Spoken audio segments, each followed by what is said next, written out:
Because generally in the USA, the banks lend more to higher risk borrowers than in Europe. And many of these loans are made as what's called lines of credit in the US. And the structure is such that the spread is higher in the US than in Europe, but the fees are greater because essentially the idea in the US is to inhibit borrowers from borrowing, actually, and just earning the fees. So by charging differential fees and spreads, they can encourage more high-quality borrowers in US than in Germany and other countries in Europe. So the idea is a pricing structure that encourages the best quality borrowers.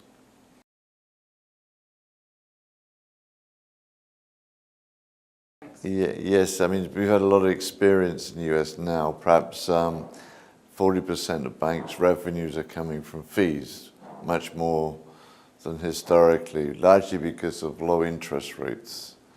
So banks have focused on how can we generate fees.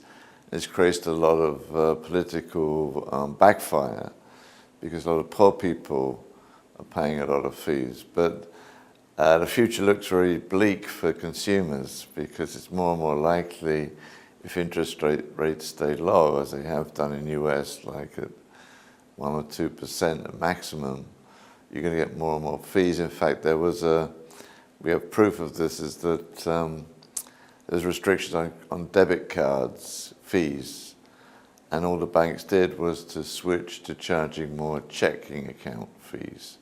So in other words, if you take one fee away, you regulate one fee, they raise other fees. So I don't think there's any proposed, I've seen, for regulation of all fees. But many people have advocated that, especially the left wing of the Democrat Party would like to see restrictions on all fees. But from the future, as long as interest rates are low, banks will rely more and more on fees. And that's where they're generating profits. Unfortunately, poorer people pay more fees than the richer people proportionally. So it's created a lot of social welfare issues in America.